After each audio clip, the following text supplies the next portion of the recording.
Buenos días, amigos y amigas televidentes de todo el país. Gracias por acompañarnos. A partir de este momento seguimos con este formato de debate abierto, compartiendo con invitados vía Zoom, con el propósito de conocer opiniones e información relacionada con temas de actualidad nacional en el marco de esta coyuntura sanitaria que estamos viviendo en el país y en el mundo en estos momentos. Nos acompaña, como todos los domingos, Danilo Toro, a quien damos la más cordial de las bienvenidas. Danilo, mañana se da la apertura de un pequeño sector económico, salones de belleza, estamos hablando de barberías, no así spa, ni tampoco estéticas, porque siempre se vincula a salones de belleza a spa y estética. No se puede, ni spa ni estética. Por otro lado, las ONGs, también se estará dando la apertura. Algunos sectores de la construcción a nivel nacional, se habla de 80 y tantas obras de construcción, específicamente tanto el sector público como el sector privado. Y tenemos entendido que también algunos comercios, pero con la condición de que el cliente no pueda entrar al establecimiento comercial. Tiene que vender en el estacionamiento o vender en la puerta del local, pero no dentro del local. Así que si vas a comprar medias, zapatos, tienes que saber qué vas a pedir, porque no puedes entrar a medirte un pantalón, una camisa, una corbata. Ya lo sabe, Danilo. Pero carro también se abre. La gente se probará la ropa en la calle. En el estacionamiento. Así es. Pero bueno, algo es algo. Así, ¿qué te parece?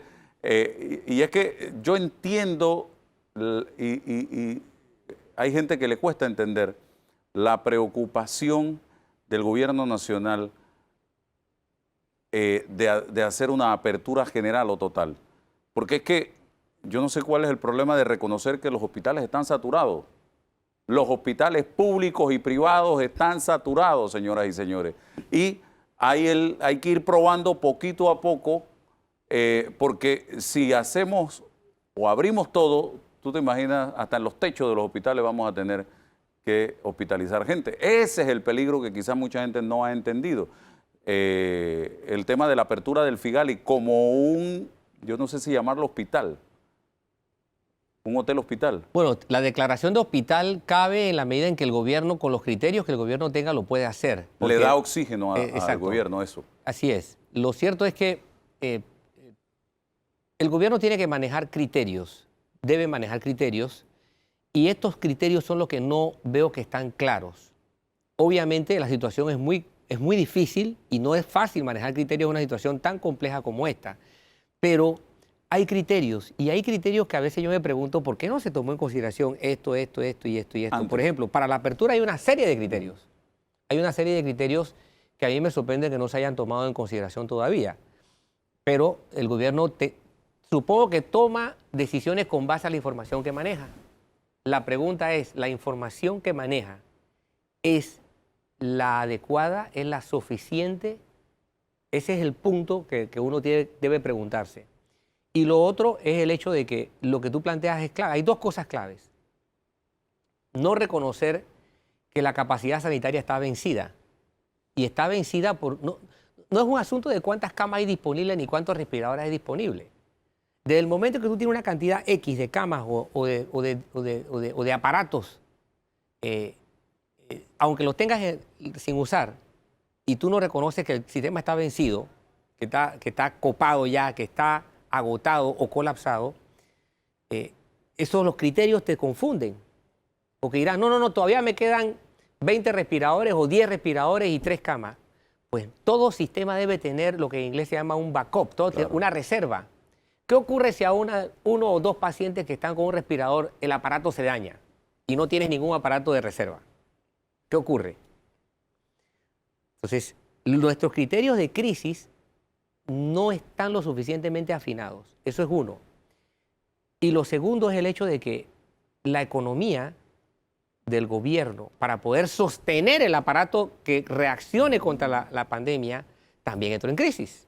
El gobierno tiene que recoger dinero para poder mantener los hospitales, para poder pagarle al personal, para poder comprar los insumos médicos, para poder comprar los medicamentos.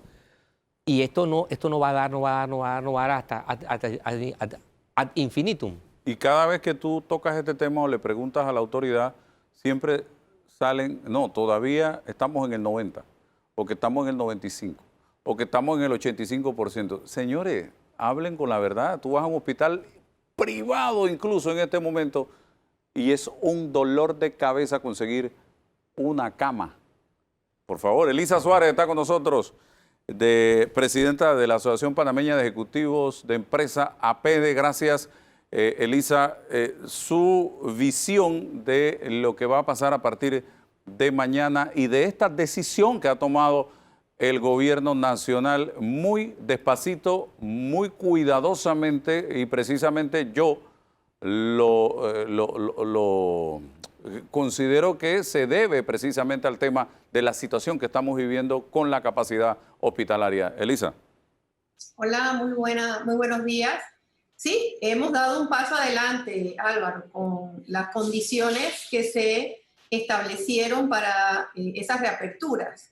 De hecho, para esas reaperturas que se dan muy tibias, con muchas restricciones, se estableció, por ejemplo, que tenía que estar listo el centro Figali para poder tener las camas adicionales que se necesitaban. Entonces, sí, se ha dado una preparación en el tema de la capacidad instalada, pero llevamos 5 meses en esto y nosotros hablamos de preparar el centro de convenciones Figali o Atalapa o cualquier otro lado.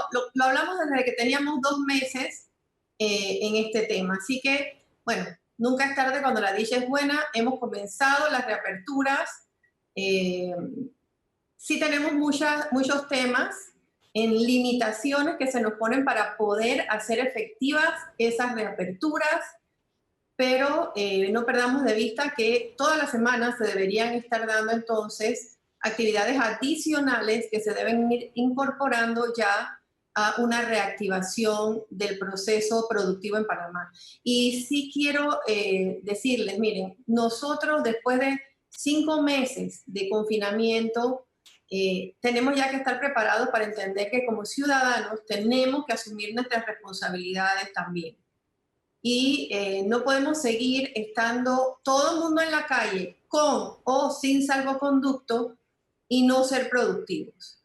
Por lo menos cuando usted entra a una empresa, usted va a encontrar que nosotros tenemos que cumplir con unos protocolos muy duros para que nuestros trabajadores puedan trabajar en unas condiciones adecuadas, nuestro personal administrativo y nosotros mismos podamos estar en las empresas con esas condiciones. Pero mientras usted esté en la calle tratando de hacer camarones de una manera que no sea la formalidad, entonces estamos perdiendo todo porque vemos que todos los días siguen habiendo miles de contagios y siguen tristemente pues falleciendo personas. Entonces, obviamente, esta fórmula no ha funcionado. Nosotros sí necesitamos un poquito más de data, como bien dice el señor Danilo. Nosotros tenemos que saber qué capacidad instalada se necesita para que nosotros sigamos habiendo actividades económicas, para también poder colaborar de que esas cosas pasen. Nosotros necesitamos saber los RT, cuáles son los que tú me quieres decir que tienes que tener para yo poder abrir una actividad económica. Esa data no se está dando. Nosotros no sabemos bajo qué criterio se está normalizando o tratando de normalizar la situación. Y esto no puede seguir. La economía panameña no aguanta más. Nosotros tenemos una disminución de la cantidad de empresas abiertas en estos momentos de más del 40%. Están cerradas parcialmente o ya han cerrado. Entonces, tenemos un punto de quiebre y ese punto de quiebre ya llegó. Nosotros tenemos que ser creativos y pensar en nuevas fórmulas de ir poco a poco reabriendo la economía. Con mucha seriedad, sí, pero ya con firmeza tenemos que ir dando muestras de que se va a reactivar la actividad productiva para poder seguir adelante, porque efectivamente, sin impuestos tampoco hay dinero para hacer todo el tema de salud y social. Entonces, esto es una cadena. Nosotros no podemos pararla porque sí, y ya son 5 meses. La cuarentena más larga que se tenía era la de España, duró 4 meses. Nosotros llevamos por 5 y contando.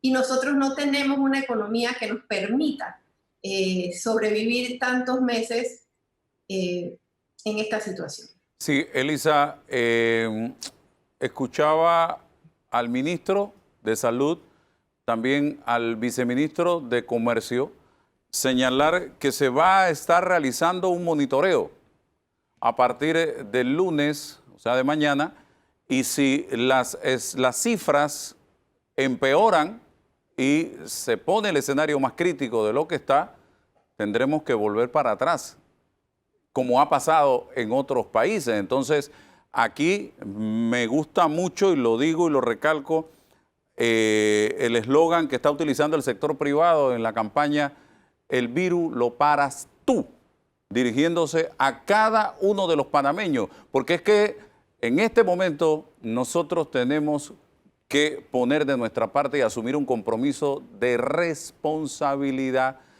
con el cuidado, poniéndonos la mascarilla como debe ser, manteniendo la higiene de las manos y guardando la distancia. Y con eso le ponemos un alto, un freno al virus y podremos seguir reactivando la economía. Elisa.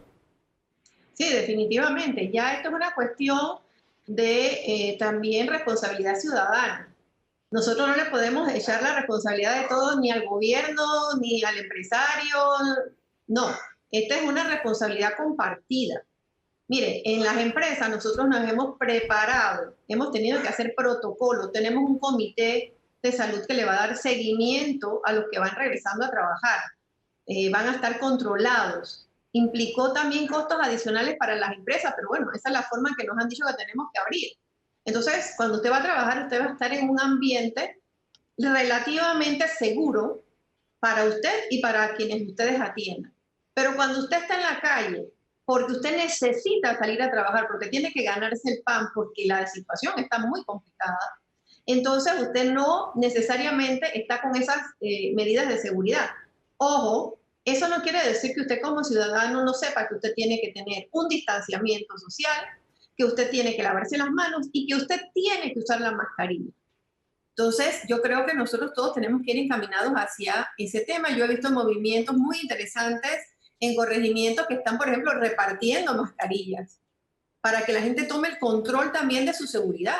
El virus no se va a ir, no se va a ir mañana, ni se va a ir el 31 de diciembre porque cambió el año y mágicamente se va a desaparecer. Nosotros vamos a tener que aprender a vivir con el virus, pero no podemos, porque este virus va a seguir aquí, simplemente seguir parado todo en la economía, y las necesidades cada vez son más grandes, la comunidad cada vez está más preocupada, con toda razón, y las empresas también están preocupadas. Y yo lo vuelvo a decir, sin empresas no hay trabajo, señores, y si no hay trabajo, la situación social se va a volver muy delicada, y lamentablemente ni el hambre ni la pobreza son asintomáticos, Álvaro. Eso lo vamos a sentir, y lo vamos a sentir si no ponemos todos de nuestra parte. Estamos viviendo lo que muchos llaman la punta del iceberg. Todavía no sabemos lo que viene, que será el efecto colateral de esta crisis sanitaria. Elisa. Bueno, nosotros tenemos unas mediciones macroeconómicas que hemos hecho, y no es dar malas noticias, es ubicarnos en la realidad. Si no sabemos nuestra realidad, poco podemos hacer para resolverlo. Nosotros tenemos una caída del 87%, 86%, por ejemplo, en la venta de combustible, porque no hay supuestamente movilización, pero bueno, tenemos una caída sustancial. En el concreto, más de 80% en la caída de venta de concreto. Sector construcción, 90%. O sea, los números que yo te estoy diciendo son terribles. Nosotros no estamos produciendo, no estamos trabajando, no estamos pagando impuestos, no estamos moviendo la economía. Y fuimos muy disciplinados, yo te lo digo, fuimos muy disciplinados porque todos aquí aceptamos el primer mes, el segundo mes, incluso el tercer mes, estar en nuestras casas.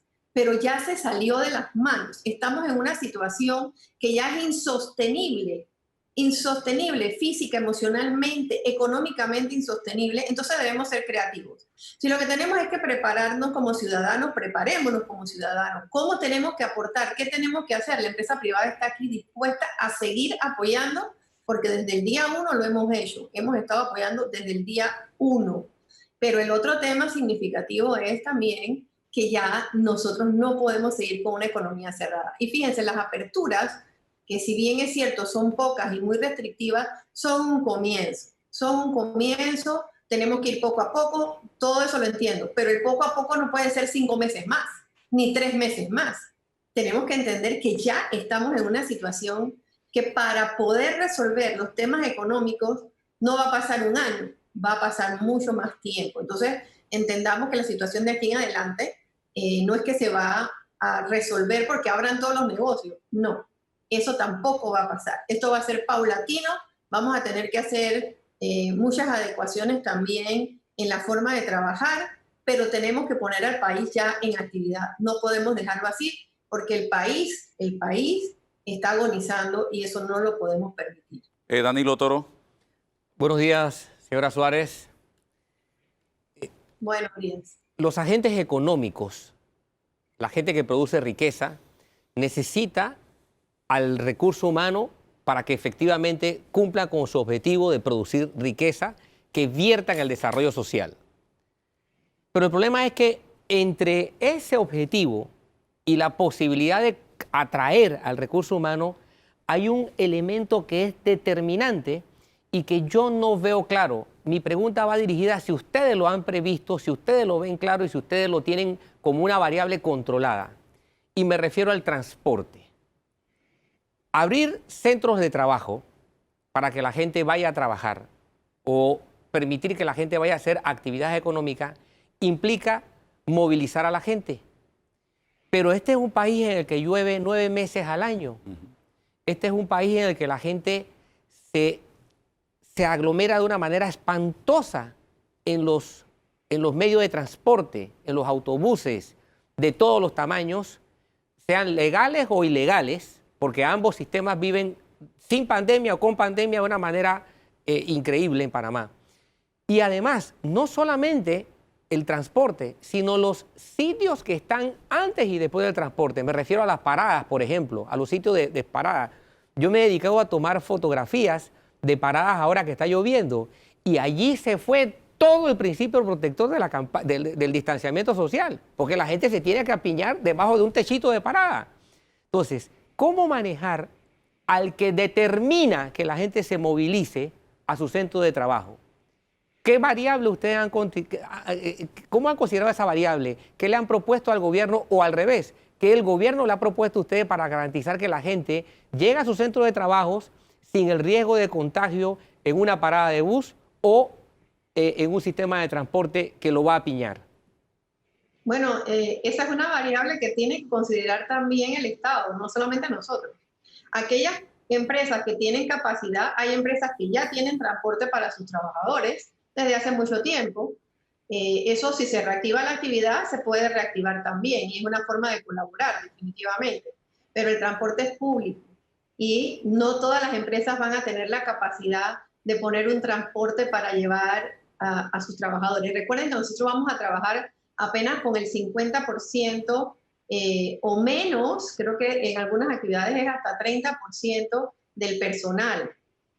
Nosotros tampoco en muchos de los negocios tenemos la capacidad de tener una persona más de 8 horas. Recuerden que vamos a trabajar por turnos, precisamente para reducir la cantidad de personas que tengan que transitar. Pero la realidad que ahora está ocurriendo y esas filas que usted ve, Danilo, en las paradas, no es para ir a realizar un trabajo formal. Ese es el problema.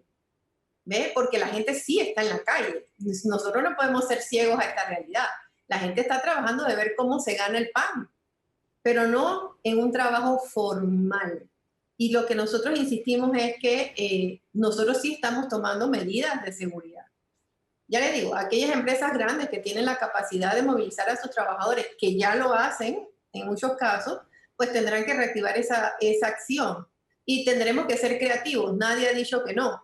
pero la responsabilidad del transporte público y de que esté adecuado es eso, del gobierno nacional y de las autoridades.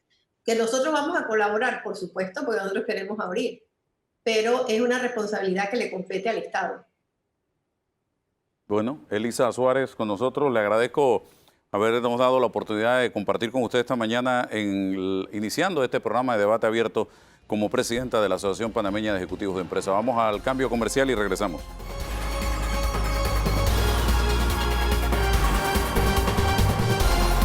Seguimos adelante, amigos y amigas televidentes. Ahora, don Guillermo Chapman, exministro de Economía y Finanzas, con nosotros en el día de hoy. Y vamos al tema económico y laboral también, porque tiene relación. Recientemente, Danilo y don Guillermo, se realizó una encuesta entre el 24 de julio y el 5 de agosto y se revelaron detalles importantes. La encuesta la realizó la Fedecámaras, 2.881 empresas forman parte de este gremio y muestra un panorama sumamente oscuro en el sector comercial, laboral y socioeconómico que urge un giro de timón, dice la información publicada por el diario La Estrella, en las acciones adoptadas para combatir la pandemia. Se encuestaron 817 empresas, de las cuales 95% es micro y pequeña, o sea, MIPYMES, el 91% tiene aviso de operación formal y un 70% es independiente o microempresarios con menos de 10 empleados. El 80% de los consultados considera que el plan de reactivación económica anunciado por el gobierno no ayudará a la recuperación de sus empresas. El 70% dijo estar en desacuerdo con los planes sanitarios, enfocándose principalmente en las restricciones de movilidad y el cierre de comercios. Aquí, cosas que llaman la atención, es que ante la pregunta, ¿piensan que vamos rumbo al caos social? El 91% dijo que sí, 9% dijo que no. ¿Piensan que los planes de gobierno no reactivarán la economía? El 80% dijo que sí, el 20% dijo que no. Por acá no se va a reactivar el 83%. O sea, una serie de elementos que preocupan muchísimo en este momento en relación con lo que va a ser el empleo en Panamá durante y post pandemia. Don Guillermo, ¿cómo ve usted la situación económica y laboral del país a corto y mediano plazo? Buenos días. En efecto, el panorama que tenemos ante nosotros no es para nada halagüeño, un tema muy serio, es un reto muy grande que tiene la economía. Una forma de mirar esto es con base en nuestra propia experiencia. En 1989 y 1990, el desempleo alcanzó el 16% de la fuerza laboral del país, que ha sido en la historia que yo recuerdo de Panamá desde después de la Segunda Guerra Mundial, la cuota más alta. El dato importante es que ese nivel de desempleo no empezó a bajar, sino muy lentamente a través de toda la década de los 90, y cuando llegamos al año 2000 el desempleo todavía estaba en el 14%. Y tomó una década más hasta bajarlo a un dígito cuando llegamos a un nivel de 4 y pico por ciento en los años 11 y 12, y ahora estamos. De manera que las perspectivas son así. Y en efecto, tal como señala la encuesta, eso de que la economía no se va a reactivar, yo lo veo como un poco absoluto. La economía se va a reactivar. Yo calificaría eso diciendo que la economía se va a reactivar lentamente. En definitivo, el año 2021 debe ser mejor que el año 2019, pero el punto es que nos va a tomar un número de años, 3, 4, 5 años, dependiendo de lo eficaz que sean las políticas que adopten el gobierno. Va a tomar ese periodo de tiempo para que la economía se reactive, para que el nivel de ingreso per cápita de Panamá regrese al nivel que teníamos los panameños, que era, si no el más alto, el segundo, el más alto comparado, junto con Chile. Va a tomar 4 o 5 años que regresemos a lo que estábamos en el 2019. De manera que tenemos una cima bien empinada por escalar en el futuro. Le añadiría, para no hacer esta respuesta demasiado larga, que efectivamente los planes del gobierno no se ven coherentes, no se ven eficaces, no son planes completos. Yo pensé desde un principio y mandé algunas ideas por allí en cuanto a que el gobierno ha debido engancharse con la empresa privada y promover un programa compartido de que la empresa privada pagara una cuota del salario, un porcentaje del salario, y el gobierno lo complementara, ya fuese con préstamos de largo plazo o con donaciones o con una combinación, de manera que los trabajadores siguieran conectados con la empresa, aunque no estuviesen trabajando formalmente, y recibiesen una fracción de su salario en vez del bono solidario que hoy día se está otorgando, que realmente resulta demasiado corto. Añado que entre estos programas de emergencia, como es el bono solidario y el complemento con las empresas y varios otros más que no veo en el ambiente, también hay que tender un puente entre la situación de semiparálisis económica que estamos viviendo en este momento con un futuro a partir del año 2021, cuando debe empezar realmente la reactivación de la economía. Aquí, en este estudio que se realizó, llama poderosamente la atención datos como este: 40% de las empresas cerraron ya temporalmente o definitivamente, un 15% de las empresas abrirá con todos sus trabajadores, solo el 15%, un 47% reabrirá con menos trabajadores y el 37% se reinventará. Solo el 8% de las empresas tiene recursos suficientes para enfrentar compromisos, mientras que el 15% ya quebró. Mire estos datos. También hablaba yo con un experto en temas de empleo y me decía que con la pérdida de cerca de 300.000 empleos que está pronosticada para este año, pudiéramos estar regresando al año 2012 en materia de empleos en Panamá. Don Guillermo, hablemos de esto y de lo que usted dice nos lleva a un inevitable endeudamiento para poder salir de este empantanamiento. Sí, yo creo que es ineludible el endeudamiento. Panamá no tiene, afortunadamente, y recalco ese punto, no tiene una banca central, porque una forma de hacer esto es imprimiendo papelitos de billetes y creando una inflación que le agrava más los problemas a la sociedad. Pero no tenemos ese recurso de inflar la economía a través de una banca central emisora, de manera que tenemos que recurrir a financiamiento. La mayoría de los países de esta región también tienen que recurrir a financiamiento porque las economías, para seguir funcionando, necesitan importar. No solamente importar para consumo, sino para importar para seguir produciendo. Necesita maquinaria, equipos, materias primas, combustibles, en fin, toda la gama de elementos que necesitas para producir. De manera que sí, aún teniendo un banco central, es necesario endeudarse. Eso es inevitable. La cuestión está en para qué usas ese endeudamiento. Si lo usas para mantener la economía relativamente activa, porque hasta ahora lo que parece ser es que la prioridad económica del gobierno es mantener el empleo público intacto y con plena paga de salarios. Yo pienso que en números absolutos, sí, efectivamente, el desempleo va a llegar a los niveles de los años 11 o 12, pero el ritmo de desempleo va a estar muy parecido al que tuvimos a principios de la década de los 90, que fue un periodo sumamente duro para la economía, según yo recuerdo, porque me tocó vivirla. Danilo. Don Guillermo, buenos días. Buenos días, Danilo, mucho gusto. Igualmente. Don Guillermo, hace casualmente como 30 años, usted y quien era su socio en ese entonces, don José Galán Ponce, escribieron un trabajo que lo estoy releyendo y que, wow, nada más es cuestión de cambiar la fecha. El tema era hacia una economía más humana. Sí, correcto. Nada más cámbiale la fecha y póngalo a circular, por favor. Esto.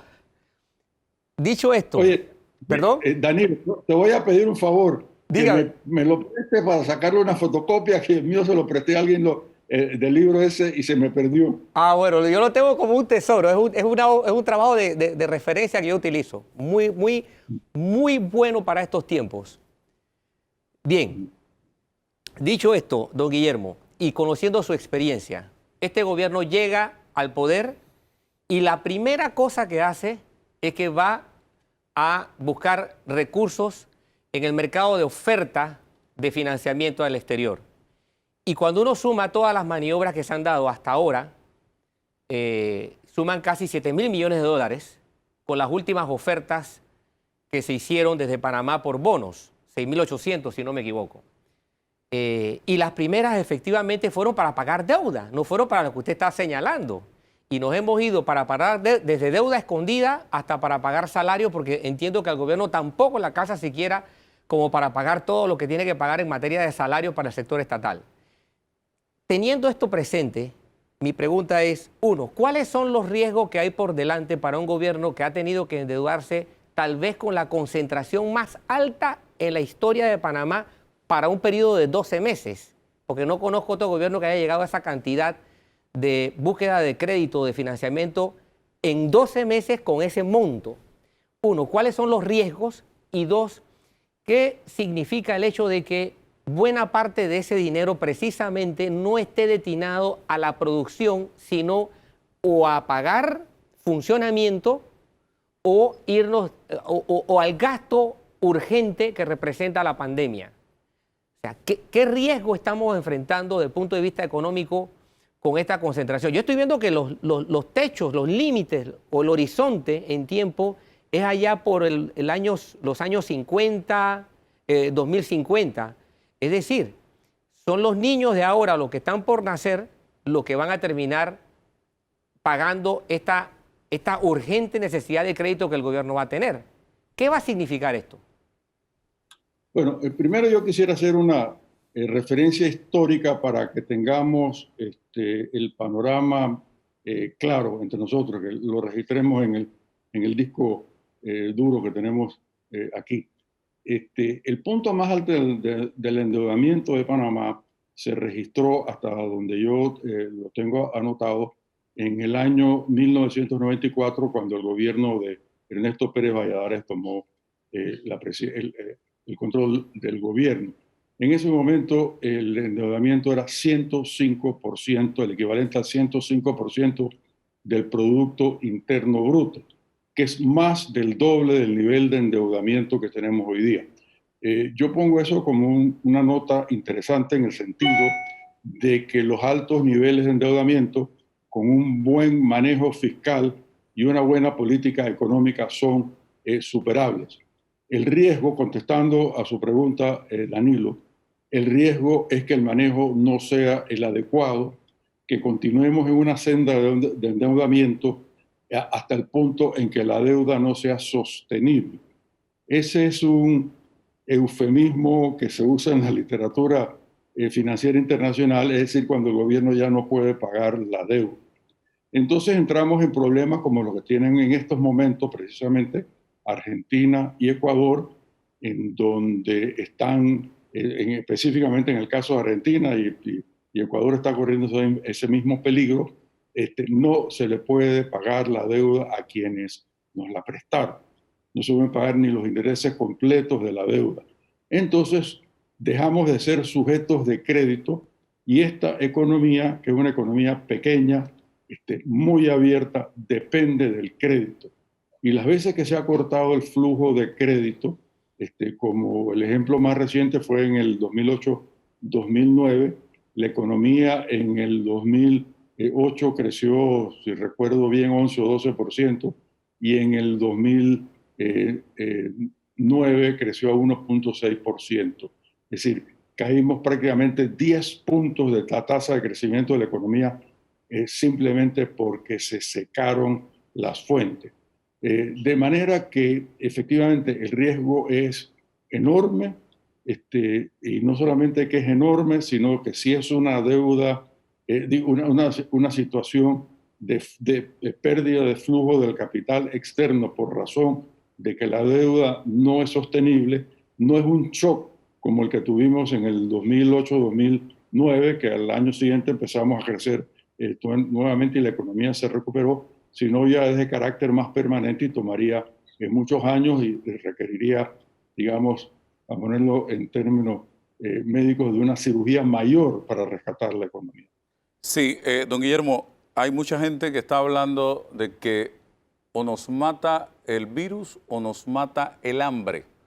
Yo quiero consultarle, usted que maneja el tema económico, el tema financiero, ¿cree que el gobierno está haciendo o manejando esto de la reapertura o de la vuelta a la normalidad de manera adecuada, o usted abriría más rápidamente los sectores económicos? Y segundo, ¿tiene usted en su mente o le ha pasado por su mente preocupación en torno a una posible explosión social que pudiera darse a mediano plazo si esto no se maneja de la manera correcta y adecuada? Hay sociólogos que están hablando ya de este tema. Adelante, don Guillermo.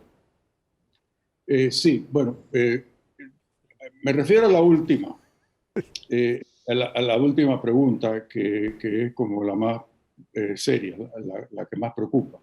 Efectivamente, sí puede haber, sí hay un riesgo de un estallido social o manifestaciones permanentes de inconformidad. Realmente la gente tiene que comer, y eso me lleva a la primera parte de la pregunta. A mí me parece que no es válida esa disyuntiva o lo económico o la salud. Yo creo que las dos cosas tienen que manejarse coordinadamente. Y en ese sentido, yo pienso que la forma que lo estamos llevando es extrema e ineficaz desde el punto de vista del manejo económico y lo que significa el manejo económico para la salud física y la salud mental y el estado de ánimo socioeconómico de la población. Yo no creo que se podría abrir más rápidamente así, pero sí más de tajo, pero sí selectivamente. Hay una serie de actividades dentro de los sectores de cada sector de actividad económica que pueden abrirse más rápidamente que otros. Hay otras regiones del país donde la población tiene mucho más sentido cívico. Como comentamos antes, yo estoy viviendo en el interior durante la pandemia, y aquí todo el mundo usa mascarillas, se conserva la distancia, se respetan los toques de queda, cosa que no veo en la ciudad. Entonces, un poco más de espíritu cívico, un poco más de espíritu solidario entre la población. Mire, si se rebajasen en alguna medida los salarios de los empleados públicos, ese sería una fuente importante de financiamiento para apoyar un nivel mejor de remuneración para toda la población del país. Esa es una forma bien específica, bien concreta de expresar la solidaridad. De manera que sí, yo creo que hay una gran carencia en la creatividad, el enfoque efectivo que han tenido los programas de gobierno. Posiblemente el enfoque ha sido excesivamente médico, sin incluir expertos, conocedores de cómo funciona cada industria, empresarios que tengan esa experiencia, técnicos que conozcan esa materia, y luego el contenido social. Ahí hacen falta sociólogos, psicólogos, economistas, es decir, un equipo mucho mejor redondeado que el exclusivismo médico que está manejando estas cosas. La disyuntiva entre lo económico y lo sanitario, yo creo que es falsa. Don Guillermo, ya para ir aterrizando, hablemos de la economía casera. Aquí nos vamos a enfrentar ahora al avanzar todo esto, pongamos diciembre, enero, a un montón de familias en este país que van a estar endeudados no hasta el cuello, hasta el cabello con los bancos por temas hipotecarios, temas de carro, en fin, préstamos personales.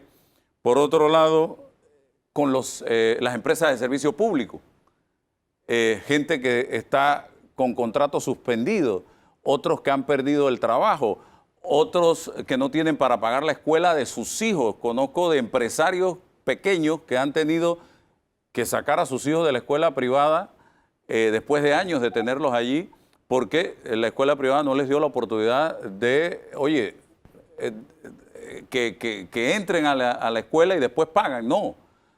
¿Qué va a pasar en esa economía hogareña, don Guillermo? ¿Y qué consejo le da usted a la población que nos está viendo? Bueno, el consejo es realmente una cosa muy dura, que la gente va a tener que aprender a vivir con limitaciones mucho mayores que las que ya tiene la gente de escasos recursos, los que están en situación de pobreza, incluso ciertos segmentos de la clase media, que realmente no aguantarían una situación de pocos meses sin recibir salarios. Definitivamente se necesita un manejo mucho más cuidadoso de la situación. Desde el punto de vista más macroeconómico, yo creo que tenemos que anticipar que los bancos van a tener que redefinir, reacomodar, renegociar, darle facilidades a la gente para que se ponga al día en plazos prudenciales con sus obligaciones. Yo sí quisiera anotar aquí algo que me ha llamado la atención, un proyecto de ley, un intento de proyecto de ley que se está por presentar, o si no se ha presentado ya, en donde intentaría regular las tasas de interés que pueden cobrar los bancos. Aquí me temo que va a tener que ser contundente, eso sería fatal para la economía panameña. Panamá vivió muchos años después de la Segunda Guerra Mundial y hasta fines de los 60 con tasas de interés fijas, y teníamos 3 bancos que limitaban el crédito al que tenía acceso a la economía. La gran mayoría de la población no podía tener vivienda propia. Si la carencia de crédito definió condiciones de vida mucho más duras para la población que lo que hemos tenido después. Porque una vez que se liberaron las tasas de interés que se permitió a los bancos cobrar según las condiciones de mercado, según el costo del dinero, que es lo que hay que pagarle a la gente para que lleve sus depósitos a los bancos y para traer recursos del exterior, que siempre los hemos tenido que estar teniendo, las tasas de interés tienen que ser flexibles. Yo quiero dejar una nota muy seria sobre ese aspecto, que lo considero extremadamente peligroso. Gracias, don Guillermo, por darnos la oportunidad de conversar con usted. Cuídese mucho, por favor, de todo lo que está pasando en este momento. Vamos a la pausa.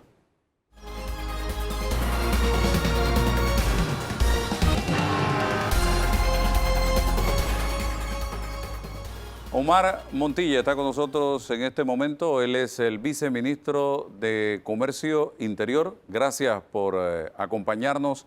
Y es que, Danilo, este lunes arranca ya la reactivación de algunas actividades económicas. Reactivación de actividades. ¿Está bien así? Sí, está bien. Perfectamente. Es español puro. Reactivación de actividades. La nueva normalidad en algún sector económico. Y quisiéramos hacer un resumen de cuáles son esas actividades.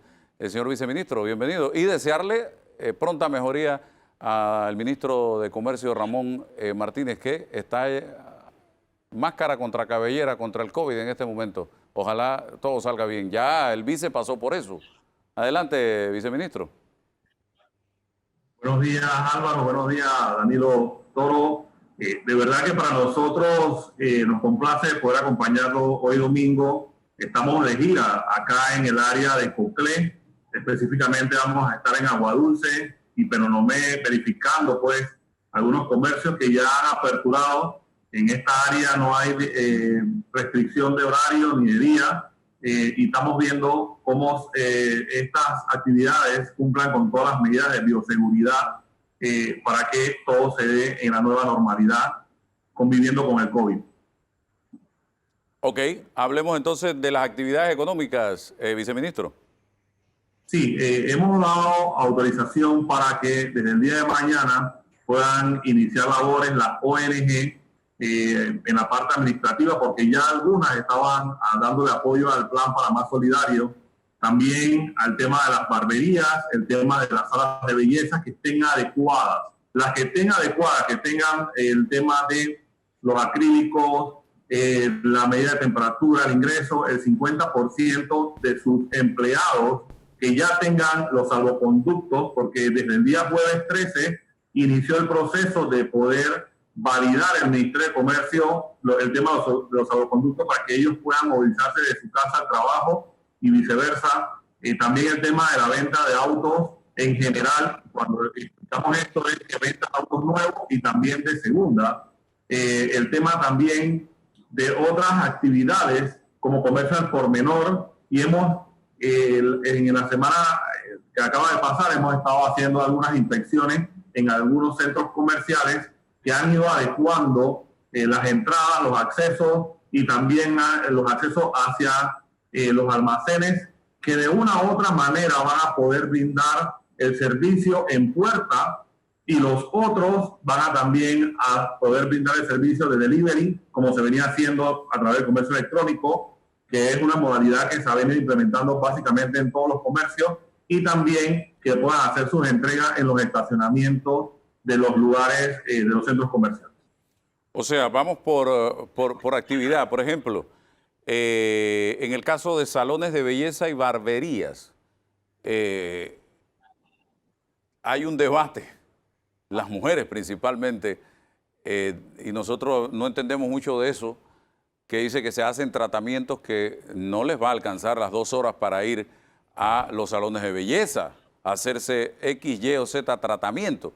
Y que hay una norma de cuarentena que establece que tú solamente puedes salir 2 horas los lunes, miércoles y viernes, dependiendo del número de cédula. Otro debate que hay es el tema de las barberías, que para hombres solo hay martes y jueves, que entonces los salones de belleza solo podrán estar abiertos, los que son para mujeres exclusivamente, el lunes, miércoles y viernes, y las barberías martes y jueves, porque a una barbería son muy pocas las mujeres que van. Hablemos de esto, viceministro. ¿Qué va a pasar allí?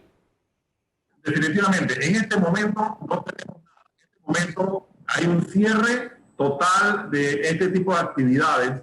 Hemos enmarcado estas actividades en un plan piloto y también estamos en un estudio de poder alargar el tiempo que van a poder transitar las personas. Sin embargo, nosotros hemos tenido las recomendaciones del Ministerio de Salud que tenemos que ver el tema de bioseguridad y el tema sanitario, en donde ellos nos indican que por ahora nosotros debemos seguirnos a estas recomendaciones de los días de mujeres que se hagan las mujeres y los días de hombres que se hagan los hombres en su debido horario.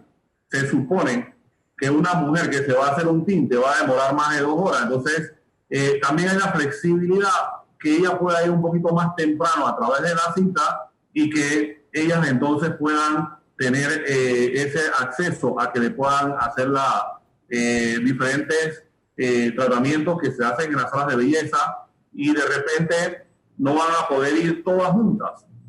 También es importante destacar que van a tener la oportunidad de tener el 50% de la capacidad que tenga el salón de la sala de belleza o la barbería, para que no haya un hacinamiento. Nosotros debemos hacer las cosas bien para que esto resulte. En 2 semanas podemos estar revisando si extendemos básicamente el horario que se le pueda dar tanto a los hombres como a las mujeres. Lo que no queremos es que suceda cuando abrimos el bloque 2, que se eliminó el tema de la validación de los salvoconductos y todo el mundo salió a la calle y básicamente tuvimos que restringir la entrada de algunas actividades del bloque 3, que ahora la estamos asumiendo, y por eso es que hemos dejado de hablar de bloques. Estamos hablando de actividades comerciales para poder nosotros ir verificando algunas que están en los siguientes bloques y que de una u otra manera se le pueda dar la oportunidad de aperturar en este momento.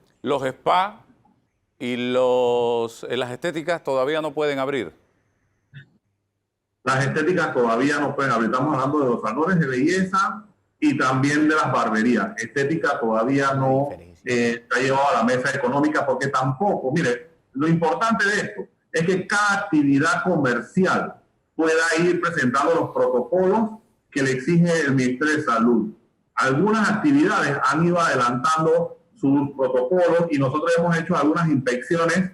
En semanas pasadas pudimos ir y salió un gran debate en las redes sociales del tema de los casinos. Nosotros no hemos dado fecha para apertura de los casinos, pero esa industria nos invitó a ver que ellos están cumpliendo con todos los estándares y con las medidas de distanciamiento y con todo lo que se requiere para su apertura. Entonces, lo que hemos ido haciendo, adelantando, cuando nos invitan, ya nos invitaron a los centros comerciales, y también le damos el mensaje a aquellas actividades comerciales que puedan invitarnos a ver cómo ellos están adecuándose a la nueva normalidad y que nosotros podamos ir planteando en la mesa económica la apertura de otras actividades, las que estén ya dispuestas para abrir con todas las medidas. ¿Los centros comerciales pueden abrir, o los malls, como se les llama, y cómo va a funcionar los comercios dentro de estos malls? Específicamente, hablemos del comprador, ¿cómo tiene que hacer las cosas? El comprador va a tener que hacer su compra en línea, va a tener que ver los catálogos de las tiendas que están en los malls, pagar también a través de tarjeta de crédito, a través de transferencias bancarias, la modalidad que tenga la empresa o la actividad comercial, y luego cuando se presenta al mall debe llevar, ya sea a través del celular, su factura electrónica que indique que él ha hecho una compra en X establecimiento, y la seguridad del mall le va a dar el paso expedito para que pueda retirar en puerta. En este momento no se va a permitir el ingreso de las personas a las tiendas para que ellos puedan verificar toda la mercancía, si no es la mercancía que ya ellos han pagado y que solamente van a retirar. También le hemos autorizado la modalidad de que se puedan hacer entregas en los estacionamientos, porque hay personas que con la nueva normalidad no van a querer ingresar a un mall, van a estar temerosos. Entonces van a poder retirar en los estacionamientos o el sistema de delivery de entrega en casa. Esas son las modalidades que por ahora hemos autorizado para ver el comportamiento que va a ir teniendo la población en cuanto a la concurrencia en estos malls. O sea, no me puedo medir nada. Tengo que ir seguro de la talla a comprar y punto, ¿cierto? Es correcto. Por ahora, esa es la modalidad. Lo que no queremos, y lo he dicho en reiteradas ocasiones, un turismo de compra. O sea, que la gente llega al mall, se siente en las bancas, empiecen a pensar que van a comprar o ver las tiendas, ingresar a una o a otra. No, eso no va a existir en este momento. Lo que estamos buscando es que las personas puedan tener ese aire de compra, de salir un rato de su casa en las horas, en su horario, y poder hacer la compra en puerta. El tema de la construcción, se habla de más de 80 proyectos. ¿Todos estos proyectos son públicos o hay proyectos privados también? Y ¿como cuántos trabajadores, sería la segunda pregunta, cree usted que pondrán estas actividades económicas en la calle, construcción, comercio y demás? Sí, se han aprobado 84 resoluciones del MINSA de autorización de proyectos. Algunos son públicos y otros son privados, que estén en esta fase del 98% de avance. Estamos hablando alrededor, entre las actividades comerciales a nivel nacional y los proyectos que se van a reactivar, de unas 100.000 personas. Por allí están redondando las cifras que nosotros hemos estado balanceando, porque recuerde que va a depender también de la cantidad de metraje que tengan los comercios y también de la cantidad de empleados que vayan a traer obras ya, como se dice, en materia de construcción, pero es una cantidad considerable porque estamos hablando a nivel nacional, no solamente en el centro de Panamá y parte del interior, sino que estamos hablando de una apertura gradual a nivel nacional. Y para poder movilizarse dentro de estas actividades, ¿yo necesito tener un salvoconducto del Ministerio de Comercio e Industria? Es correcto. Todas las empresas han ido gestionando su salvoconducto, pero cada una de ellas tiene que tener la resolución del Ministerio de Salud. Inmediatamente tienen su resolución, pueden ir gestionando los salvoconductos que son validados. Nosotros validamos la información que manda cada empresa. Y para que se pueda movilizar el empleado de la construcción, del comercio, porque estamos hablando de empleados, no estamos hablando de la persona natural que quiere hacer compras, que tenga que gestionar un salvoconducto. Eso no va a existir. Estamos hablando de las empresas. Y todas tienen que ser gestionadas a través de el Ministerio de Comercio e Industria. Sobre ese tema, ya voy con Danilo, el tema de los... ¿cuántos salvoconductos hay actualmente legales en el país? Alrededor de 650.000 salvoconductos legales. Hemos hecho una depuración de alrededor de 15.000 salvoconductos que de una u otra manera, a través de una auditoría de sistema, se han ido detectando que se han hecho fraudulentamente. En algunos casos se ha interpuesto la denuncia cuando hemos podido verificar quiénes son las personas. En su gran mayoría, lo que han estado gestionando salvoconductos son extranjeros y los tienen en venta entre 80 y 100 dólares. Y lo que hacemos es ese llamado responsable a todas las empresas, que esa información que envían ellos de empleados sea la correcta y que le den un buen uso al salvoconducto, porque estamos en un tiempo difícil.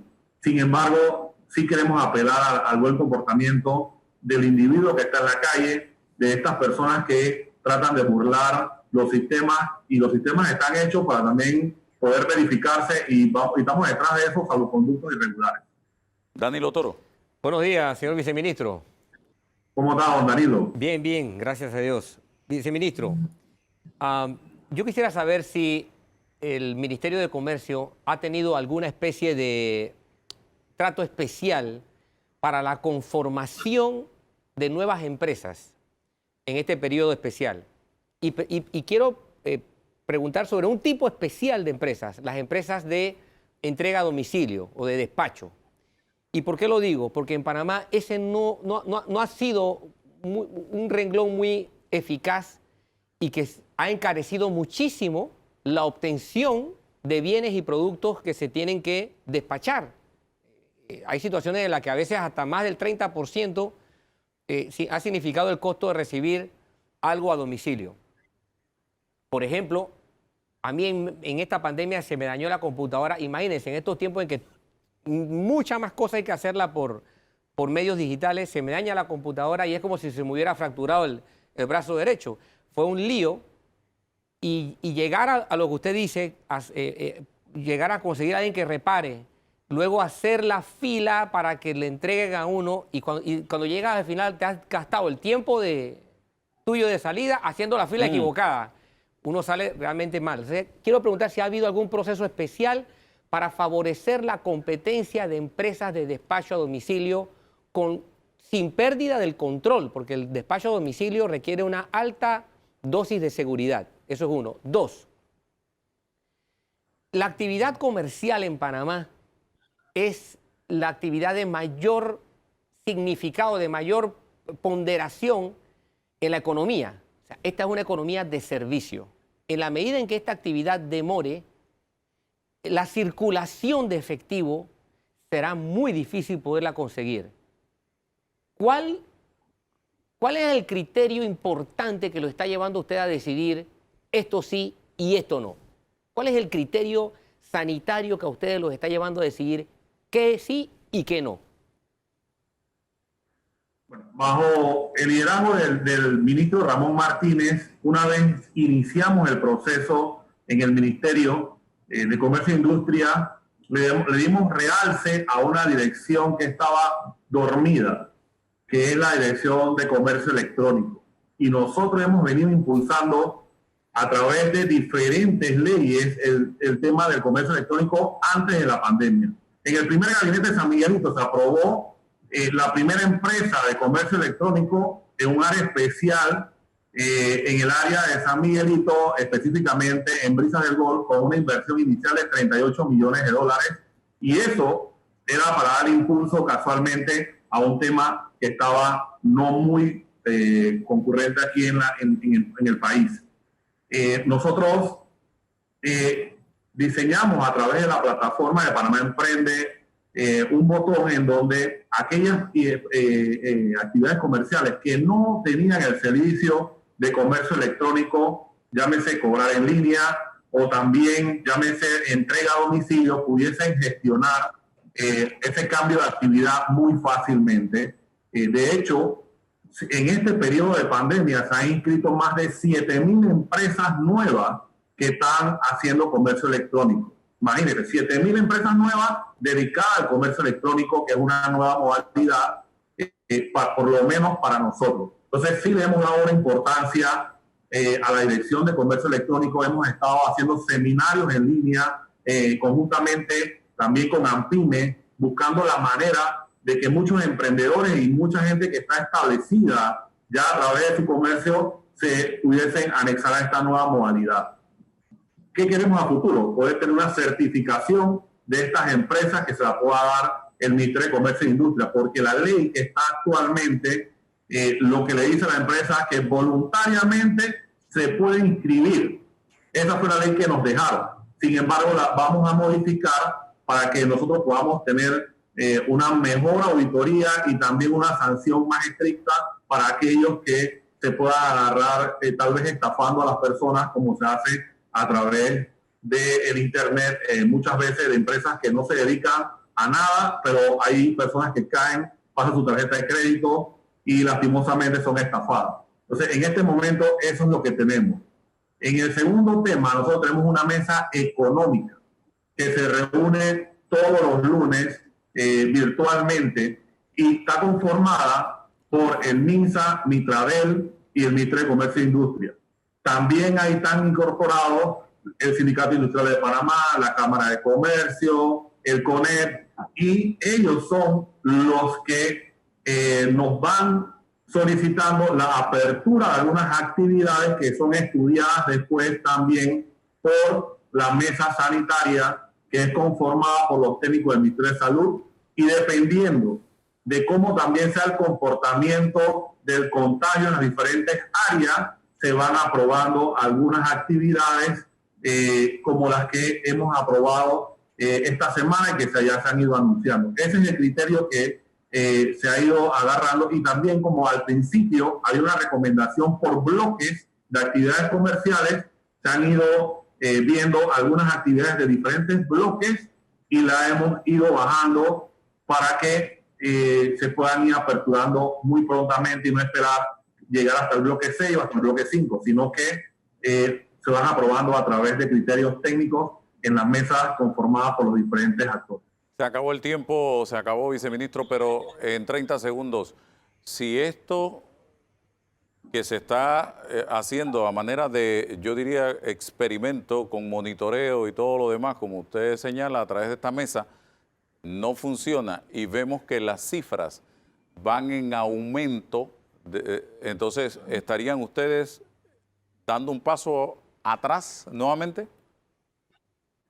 La revisión es permanente, esperamos que eso no suceda, esperamos que exista un buen comportamiento, una disciplina del consumidor y también de los actores comerciales para que todo pueda salir bien y que aprendamos a vivir con esta nueva normalidad. El virus llegó para quedarse y nosotros necesitamos que el país tenga un balance entre la parte sanitaria, pero también la parte económica, que es sumamente importante para que la gente pueda empezar a generar sus propios ingresos y no depender tanto del bono ni de la bolsa.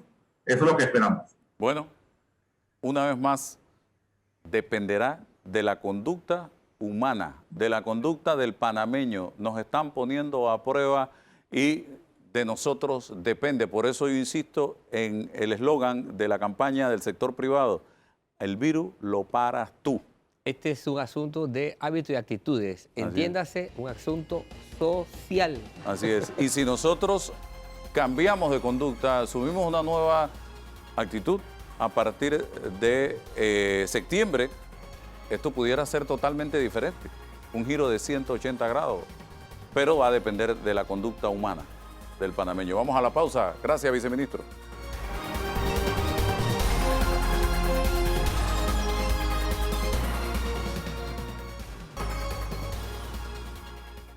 Amigos, avanzamos. En esta oportunidad, la ministra consejera de Salud, Eira Ruiz, está con nosotros precisamente para seguir ahondando en estos temas. Y hoy el debate se enmarca precisamente en la contratación de médicos extranjeros. Se habla de Cuba por parte de Panamá para cubrir ese vacío que hay de profesionales de la salud en este momento de crisis sanitaria. Entonces surge el debate. ¿Por qué? Porque hay quienes dicen, oye, ¿por qué no se contrata primero a los médicos panameños que están desempleados?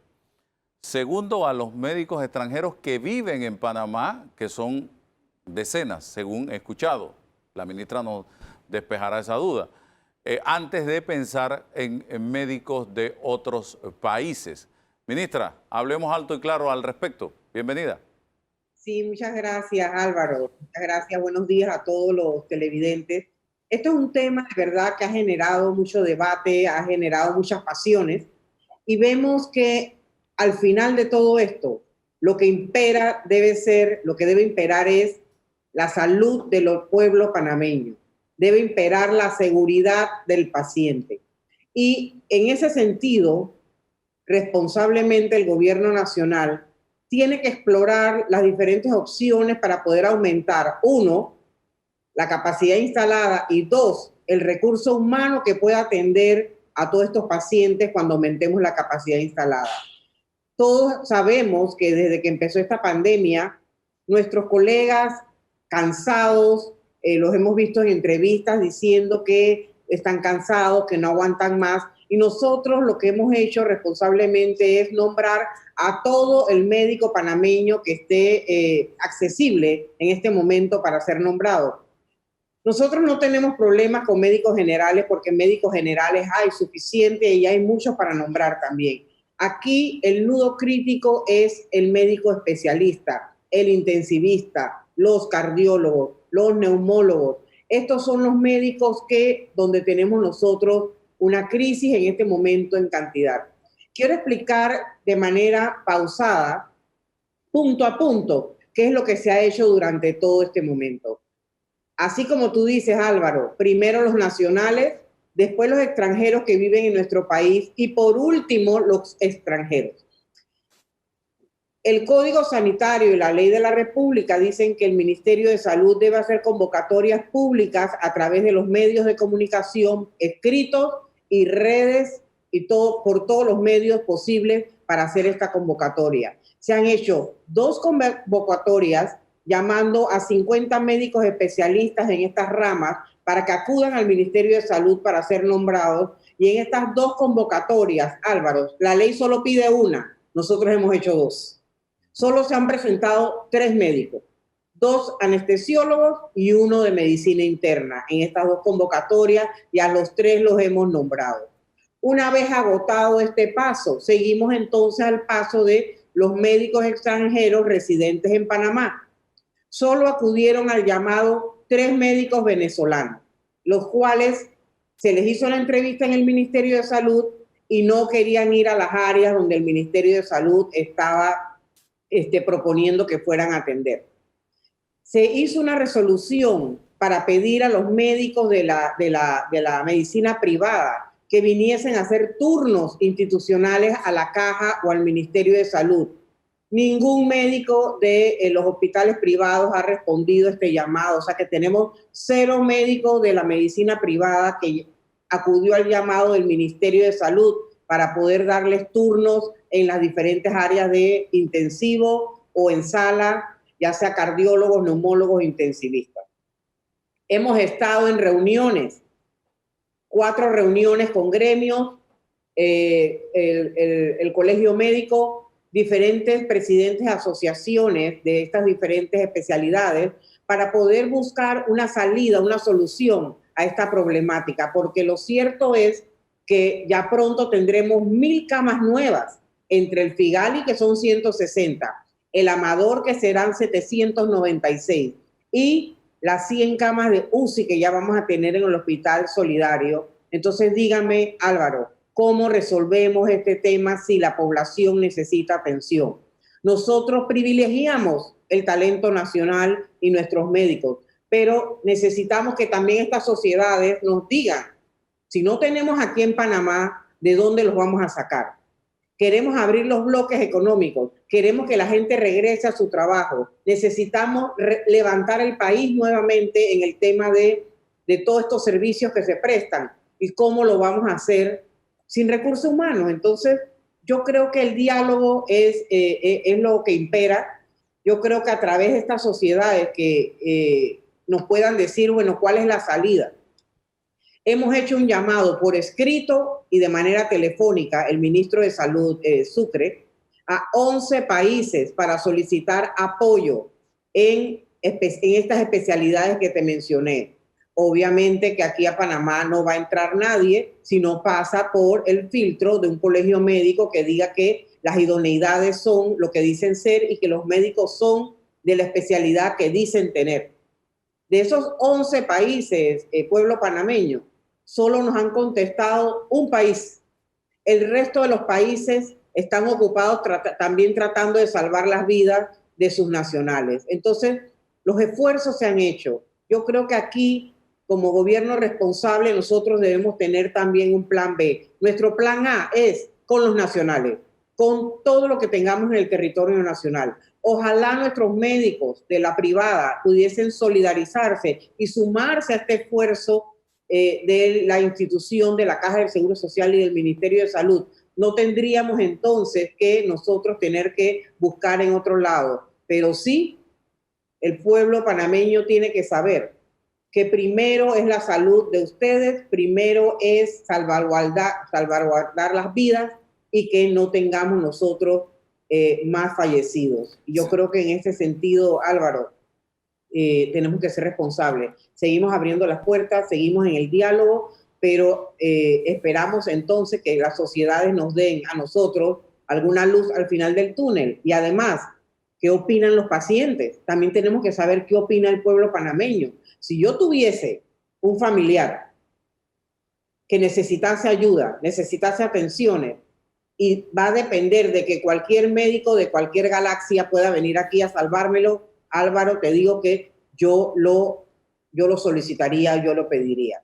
Pero bueno, tenemos que seguir las normas de nuestro país, vamos a seguir en el diálogo, pero el plan B será siempre contratar extranjeros, siempre y cuando agotemos todas las instancias a lo interno, porque la vida de los panameños es primero.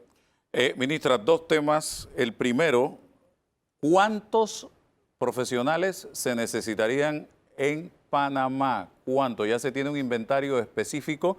Y la segunda, he estado recibiendo todo tipo de información internacional de algunos países donde no quieren ver ni en pintura a los médicos cubanos. Yo reconozco que Cuba tiene un excelente sistema de medicina preventiva. En Cuba la gente es muy sana, porque ahí se trabaja mucho en este tema de la medicina preventiva y lo hemos hablado. No sé en el tema de las especialidades cómo andan y de los insumos y las instalaciones, siendo Cuba un país con muchas limitaciones. No entro a opinar sobre eso porque no lo conozco. Pero he visto, por ejemplo, en México, una legisladora, Lili Telles, dijo, afortunadamente ya se fueron los doctores cubanos que no curan nada con sus prácticas médicas de 1930. Dinero del pueblo mexicano fue desviado para comprar adoctrinamiento en lugar de medicina, y se refería a médicos que fueron contratados para atender pacientes con COVID-19.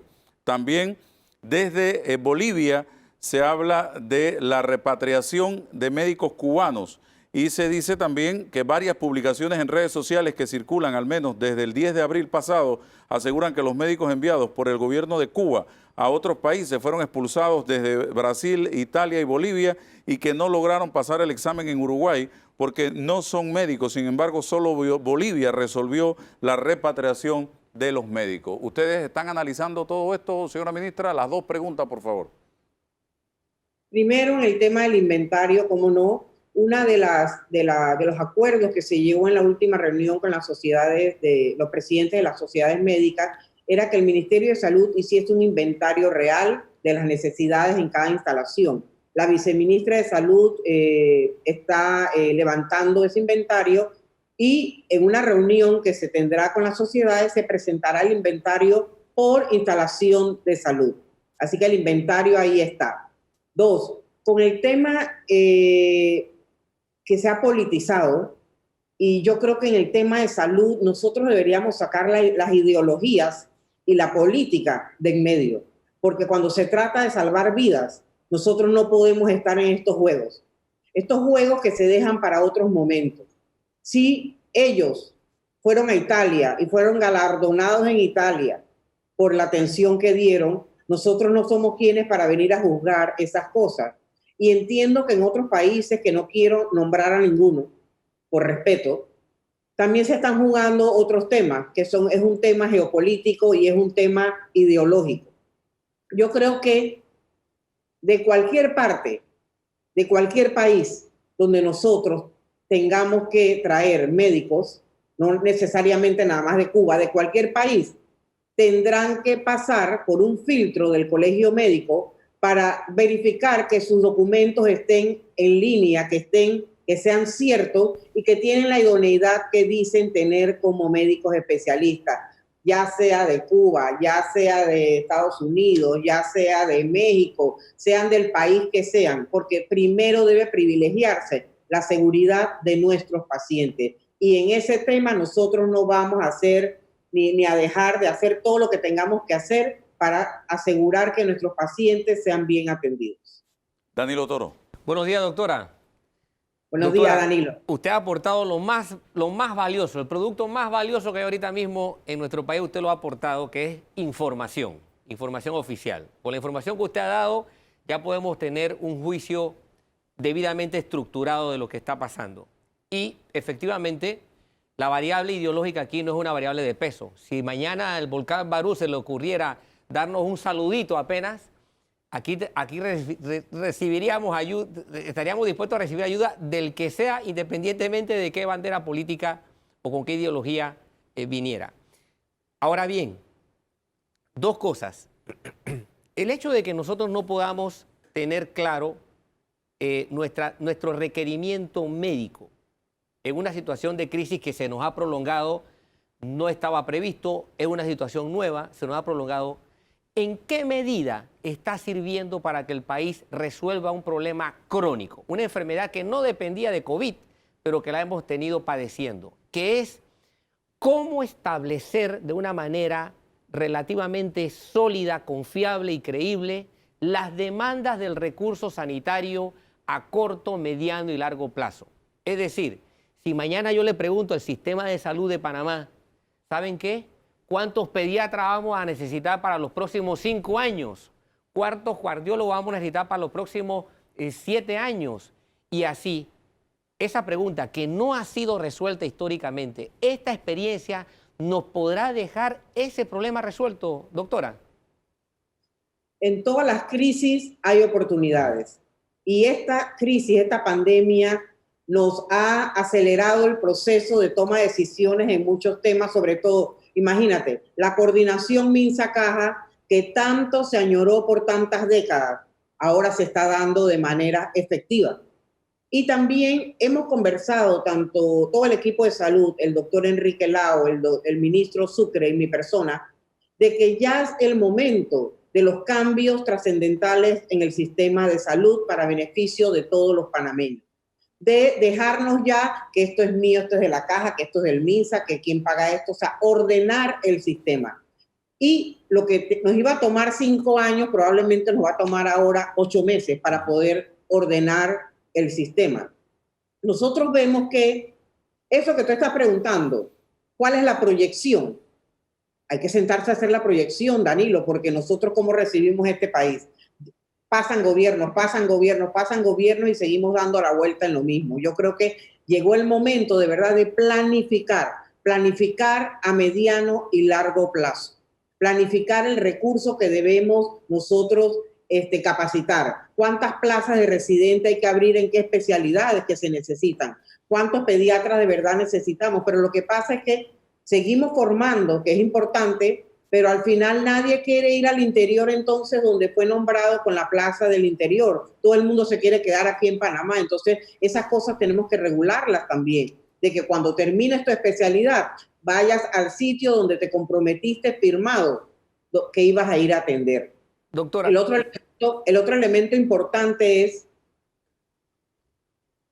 hay que abrir también el concepto de que estamos en una pandemia. Lo que pasa es que nosotros no hemos realizado la profundidad de esta pandemia, porque no hemos visto muertos en la calle, porque no hemos visto gente muriéndose afuera en fila en los cuartos de urgencia. Gracias a Dios, el sistema panameño ha podido sostener esta pandemia en lo que va de todos estos meses. Pero si nosotros hubiésemos tenido muertos en la calle, como en otros países, estoy segura que la discusión, que si son cubanos, que si son de Marte, que si son de México, que no hubiese estado aquí en este país, como sucedió en Italia en su momento, que el agua les llegó tan arriba que necesitaron tomar el apoyo de donde viniese y lo hicieron de manera correcta. Así que yo de verdad les digo que estamos haciendo un esfuerzo todos los días. No hemos parado un día de trabajar desde que el 9 de marzo que empezó esta pandemia, y yo exhorto a todos aquellos que están haciendo sus juicios y sus aportaciones de manera en crítica constructiva, que nos ayuden a salir de esto y que se sumen al trabajo que estamos haciendo nosotros a lo largo y ancho de todo el país. Doctora, usted tocó un tema importantísimo, ¿no? Hay cierta resistencia de los médicos a veces de moverse hacia el interior. ¿Alguna vez el sistema se ha preguntado si lo que existe actualmente no puede ser cambiado, no puede ser mejorado? Porque a lo mejor el modelo que existe es un modelo que resulta hostil a los médicos. Porque primero yo creo que se basa en una especie de premiación. Si sacaste tal puntaje, entonces te quedas en tal lugar. Cuando en realidad hay otros modelos que podrían equilibrar el hecho de que todo el mundo pase por el interior y no sienta que está yendo a un exilio de 4, 5, 6, 7, 8 años. Educación es igualito. Exacto. Entonces, yo creo que no es solamente un problema de actitudinal de los médicos, sino que el sistema tiene que reinventarse y identificar dónde está la traba y cambiar y adaptarse también a nuevas formas. Eso por un lado, doctora. Se lo dejo ahí para que lo considere, porque hay formas, se lo garantizo, hay formas de cambiar la actitud de la gente y más de los médicos que, wow, es un recurso humano ultra preparado y que lo podría entender. Lo segundo, lo que usted dice es totalmente cierto. Fíjese que cuando se dio la crisis de ébola en el centro de África, el presidente de los Estados Unidos, en un discurso, antes de que fueran las relaciones diplomáticas entre Cuba y Estados Unidos, elogió la participación de los médicos cubanos conjuntamente con los médicos estadounidenses que fueron a los países como Sierra Leona, el centro de África, a combatir eficazmente el ébola, tal y como ocurrió efectivamente. Fue la única mención que hizo sobre colegas médicos que trabajaron de distintos países en África. Así que dejo eso allí sentado porque forma parte de la historia reciente. Y, ministra, quiero plantearle, estamos en un escenario de superior al 30% en contagios actualmente, no bajamos de allí. Segundo, 1.722 fallecidos, rumbo a los 2.000. 160 promedio en unidades de cuidados intensivos desde hace rato también. Casi 180.000 contagios en Panamá actualmente. Llevamos 5 meses de confinamiento los panameños. Hay cierto nivel de malestar en un sector de la población, otro sector acepta las decisiones que se están tomando. ¿Hacia dónde vamos, ministra? ¿Cuál es el plan que ustedes tienen para ver cómo salimos de esto, o todavía no hay realmente la luz al final del túnel? Sí hay un plan, Álvaro, de hecho que está comandado por el presidente de la República y el señor vicepresidente. El plan es, si tú has visto y si todos han escuchado, nosotros hemos ido abriendo poco a poco, pero todo va a depender de la capacidad instalada. Ya con Figali abierto, próximamente con el Centro de Convenciones Amador, con las 100 camas de UCI que vamos a tener en el Solidario, que eso ya es la próxima semana, ya podemos nosotros entonces ir pensando en abrir y masificar las pruebas de antígenos. Las pruebas de antígenos son las que nos van a dar a nosotros de manera rápida esa apertura que todos nosotros añoramos y queremos. Yo entiendo lo que sienten muchos aquí en Panamá, que se sienten encerrados. Casualmente vimos en estos días unos jóvenes que se sentaron en la mitad de calle 50. Entendemos a veces algunas motivaciones, otras no las entendemos, pero yo les digo a estos jóvenes y a estas personas que se sientan así, ¿quiere salir? Ayúdanos en la trazabilidad entonces, vengan y súmense al grupo que tiene que ver aquellos voluntarios para poder ayudar a otra gente en las comunidades. Vamos todos a sumarnos a este esfuerzo, que no sea un grupo minúsculo el que esté empujando esta carreta, como decimos en buen panameño. Y el plan es salir de nuevo a trabajar, Álvaro. Este es el plan que tiene el presidente de la República. Por eso que estamos abriendo espacio por si lo necesitamos. Ojalá no utilicemos las 160 camas de Figali, ojalá no utilicemos las 796 camas de Amador y ojalá el hospital solidario esté vacío porque no hay pacientes en intensivo. Eso es lo que nosotros queremos, pero tenemos que tener nuestro plan de contingencia al lado porque la apertura se va a ir dando gradual. Ya vemos el mini hub del aeropuerto, estamos viendo el tema de Panamá Pacífico, zona libre de Colón, los almacenes al detal. Entonces vamos nosotros avanzando mientras estamos en el camino, en el equipo de salud, sentando las bases para tener un grado de seguridad para todos nuestros pacientes. ¿Perdón? Sí, hay preocupación de que pudiera registrarse a raíz de esta apertura que se va a dar mañana, una especie, quizá no sea el término, pero de rebrote o de aumento de casos. ¿Se va a monitorear esto, señora ministra? Por supuesto que hay preocupación de eso, si lo hemos visto en todos los países a nivel mundial, que a medida que tú vas abriendo servicios y vas abriendo bloques, siempre se da un repunte en la tasa de infecciones, pero para eso tenemos entonces los equipos con todas estas pruebas que se han comprado, porque hay pruebas en Panamá. Tenemos PCR, tenemos antígenos, hay medios de transporte, tenemos hisopado, así que todo el equipo a nivel nacional está preparado para estas pruebas masivas. Y por supuesto que va a haber un aumento de positivos, pero el aumento de positivos no es lo que nos preocupa. Lo que nos preocupa son los pacientes en intensivo, los pacientes graves y las personas que fallecen. Ese es el grupo donde nosotros tenemos que incidir y sobre todo en pacientes crónicos y mayores de 60 años, saber que debemos protegerlos. Ese es el grupo donde tenemos que hacer las intervenciones, porque el joven positivo le da, se queda en su casa en cuarentena y pasa bien, pero donde estamos teniendo problemas en los mayores de 60 años y en los pacientes crónicos. Así que sí, este grupo y este clúster de pacientes es el que tenemos que cuidarnos. Se nos acabó el tiempo, ministra, pero lo de lunes, miércoles, viernes, mujeres, martes, jueves, hombres, sábado y domingo, cuarentena total, todavía se mantiene tal y como está. Hasta el día de hoy sí. No podemos abrir todo al mismo tiempo. Nosotros tenemos que ir gradualmente midiendo con estas aperturas que empiezan desde el lunes.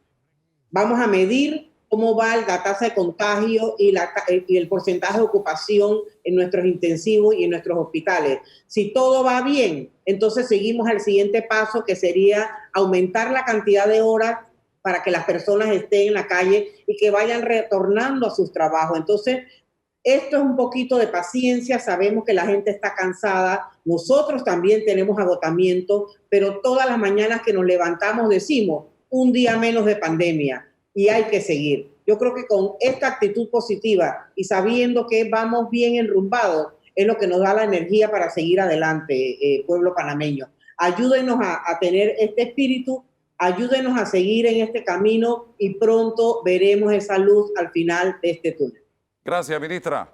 Gracias por su colaboración. Sábado y domingo seguimos con la cuarentena entonces, y lunes, miércoles y viernes mujeres en la calle, martes y jueves hombres en la calle. Pero lo que dice la ministra es que si van a medir lo que va a pasar a partir del lunes, recordemos que los resultados de esa medición, exacto, en un par de semanas lo que vamos a, exacto, en un par de semanas que vamos a saber qué es lo que ha estado pasando, ¿no? Así 10, es. 15 días. Así es. Gracias, ministra. Vamos a la pausa.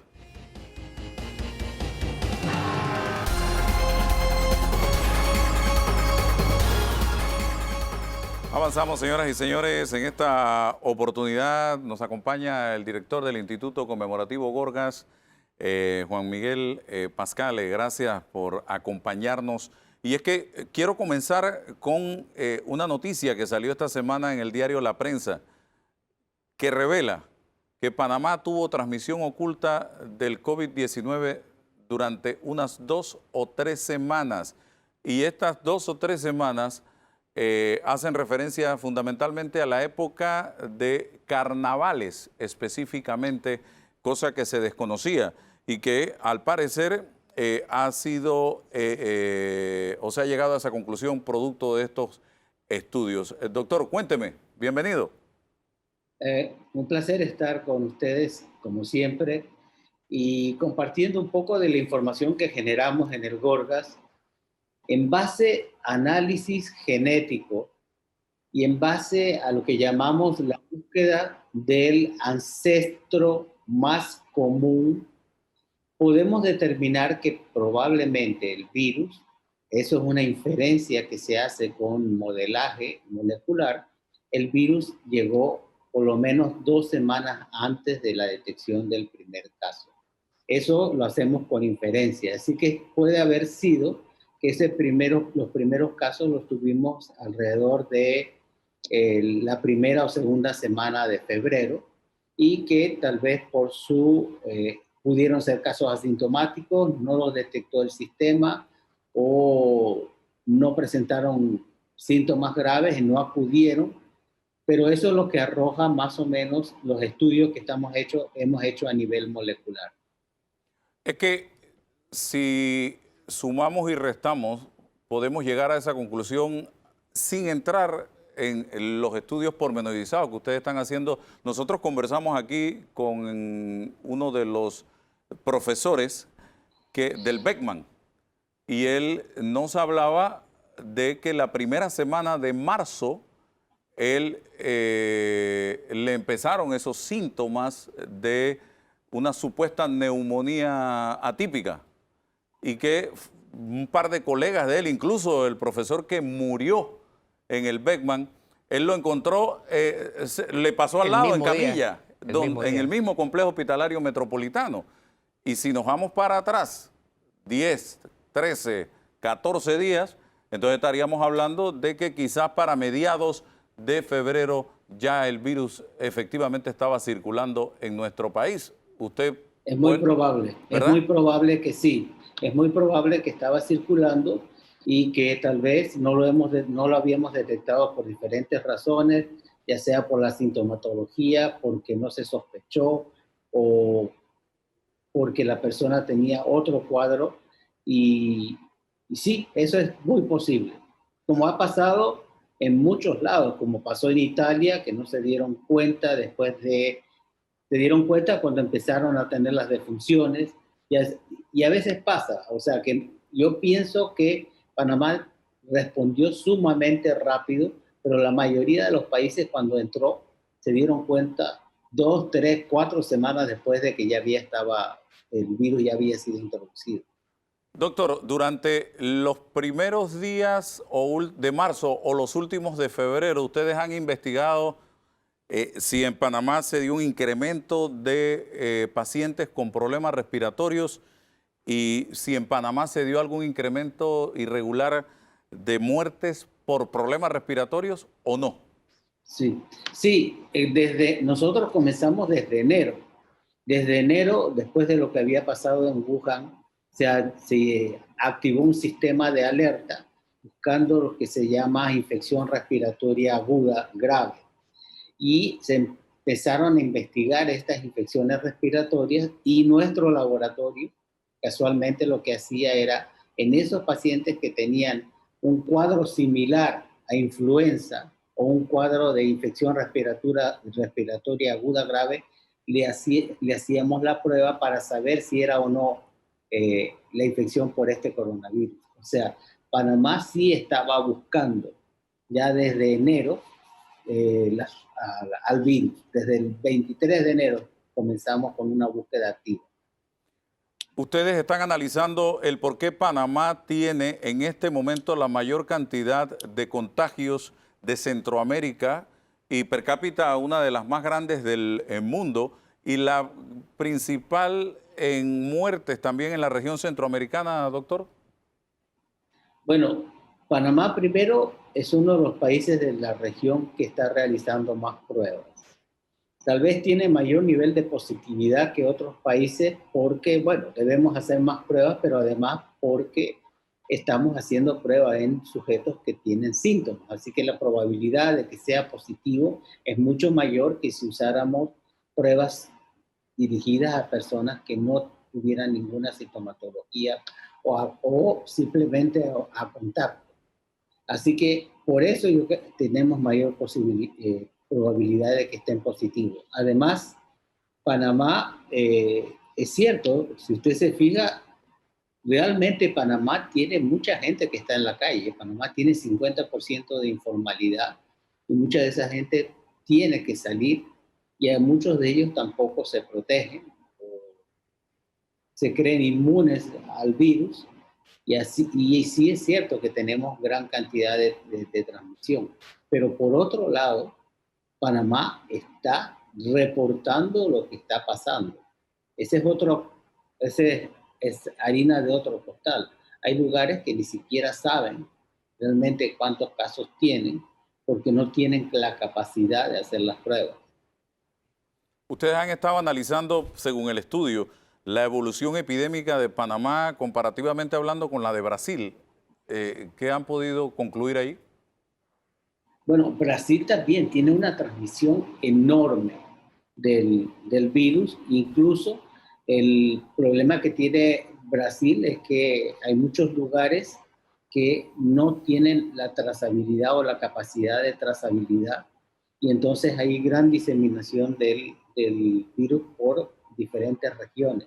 Además, tiene regiones que son muy apartadas y tienen regiones además con sistemas de salud un poco endebles. Así que ese es uno de los... Brasil no es un país, es un grupo de países. Hay enormes diferencias, lo que usted ve en Sao Paulo con lo que usted ve en Río, lo que usted ve en Bahía o lo que usted ve en el Nordeste. Es tan difícil poder hablar de Brasil como país cuando hay tantas diferencias entre ellos mismos. Así que el control y la trazabilidad del virus en este país no ha sido, digamos, igual en toda la región. Dani lo pregunta, por favor. Dos preguntas, doctor. Buenos días. Buen día. Yo no soy muy dado a recurrir a las anécdotas para tratar de entender un problema, pero en esta ocasión tengo que hacerlo. Una es, he escuchado varios casos de personas que dicen, pasó que alguien se hizo una prueba en un lugar y no salió positivo. Se hizo una prueba en otro lugar y no salió positivo. Pero cuando le mandaron la prueba o se la hizo con el Gorgas, salió positivo. ¿Está ocurriendo algo en especial con las pruebas del Gorgas que sí hay una diferencia que pueda ocurrir que gente que no salía positivo en uno sí salga positivo con las del Gorgas? Esa es una. Sí. La otra pregunta, ¿cómo podría mejorar el sistema de alerta sanitario de este país? Fíjese que no estoy diciendo que no funciona el sistema de alerta. ¿Cómo podría mejorar? ¿Por qué? Porque yo recuerdo que en Estados Unidos, un país con más de 300 millones de habitantes, un solo caso de una enfermedad infectocontagiosa, en cuestión de menos de 48 horas, en cuestión de 24, 30 horas, determinaron, fue por espinaca, fue por espinaca de tal país, fue por espinaca de tal país, en tal estado y de tal finca, producida por tal productor. Y enseguida supieron aislar el problema. Acá en Panamá nos pasó que 2 de los primeros casos coincidieron en tiempo tempranamente en el mismo hospital. ¿Cómo saber tener la malicia de cazar 2 casos, los 2 profesores a lo que hacía alusión Álvaro, y el hospital pudiera poderlos vincular y decir maliciosamente, ¿sabes qué? Qué coincidencia, 2 pacientes con algo muy parecido en estas condiciones, en situaciones comprometedoras. ¿Cómo hacer que el sistema de alarma epidemiológica funcione con 1 o 2 casos en una situación como esta? Bueno, voy por la primera pregunta. ¿Por qué algunas pruebas salen positivas en Gorgas y salen negativas en otros lugares? Todo depende del tipo de pruebas que hacen. La prueba de antígeno, por ejemplo, tiene una sensibilidad del 84%. Es decir, de 10 positivos se le pueden escapar 2. Y esos 2 hay que hacerle PCR. Si no le hace PCR, no lo va a detectar. Así que cuando mandan esa prueba que salió negativa por antígeno en alguna clínica, la mandan al Gorgas, puede ser que sea positiva y esté dentro de ese 20% que se escapa. Por eso siempre hacemos la salvedad que una prueba de antígeno que es negativa debe ser reevaluada por PCR. Esa es una de las respuestas. La otra es que hay algunas clínicas que están haciendo pruebas de anticuerpos y las pruebas de anticuerpos realmente sabemos que detectan la enfermedad cuando ya es muy tarde. Por suerte van a venir nuevas pruebas de antígenos que van a usar un sistema de lectura que mide fluorescencia, y estas pruebas de antígeno que va a adquirir el gobierno pronto tiene una sensibilidad del 94 al 95%, o sea, tiene una sensibilidad tan alta como la PCR, así que nos vamos a sentir muy seguros del resultado que pueda darse a nivel comunitario, y esa prueba sale en menos de 30 minutos, o sea que con estas pruebas que van a traerse muy pronto, tal vez sea una primicia, estas pruebas van a permitir una mejor trazabilidad, la detección de contactos mucho más eficientemente y poder aislar a esas personas de la mejor manera. En cuanto a la otra pregunta, ¿cómo es que en algunos lugares usted puede detectar tan rápidamente el origen de un microorganismo, cuál es, etcétera? Si usted tiene un brote, tiene varios casos de lo mismo, y usted tiene la capacidad de hacer diagnóstico y tiene la capacidad de secuenciar, usted puede determinar qué es. Ahora es que el Gorgas realmente está empezando a desarrollar esa capacidad. Sobre todo, secuenciar cosas que no conoce. No es lo mismo decir, esto puede ser una bacteria, una Escherichia coli o una salmonela, porque la persona tiene diarrea, así que yo trato de buscar salmonelas y me sale que es una salmonella typhi de esta variedad y que probablemente su origen fue, no sé, México, por decir algo. Es muy diferente cuando usted se encuentra con un nuevo microorganismo que no lo conoce y que tiene que ver cómo consigue su genoma. Y eso fue lo que pasó en Wuhan. Por suerte actuaron muy rápido. Después, el otro problema es tratar de poder hacer secuenciaciones de muchas personas. Eso no es fácil y además es muy caro. Así que no todo el tiempo, no en todos los lugares se tiene la capacidad de poder hacer secuenciación masiva y de alta calidad. Así que tal vez esas son limitantes que poco a poco el país ha estado tratando de solventar y lo hemos logrado con cierto éxito.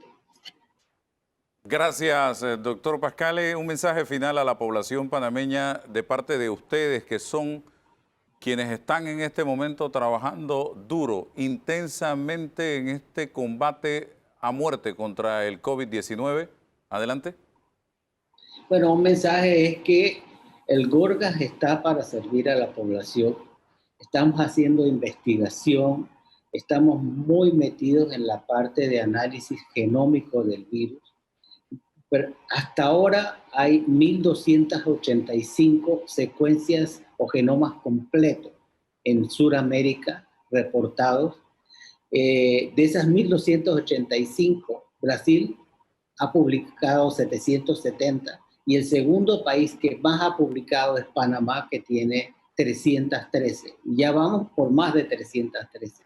Así que en la parte de análisis viral y análisis genómico vamos muy adelantados. Además, estamos buscando mutaciones que puedan hacer que el virus sea más virulento y mutaciones que le permitan incluso poder escapar a la respuesta inmunológica. Así que estamos haciendo una vigilancia para que en un futuro nos sirva para saber si la vacuna, por ejemplo, va a ser efectiva o no, o si tenemos un virus que con el tiempo, ojalá pasara, con el tiempo se atenuó y ya no va a causar problemas, o si se volvió más agresivo, como tenemos una cepa ahora que es más infectante.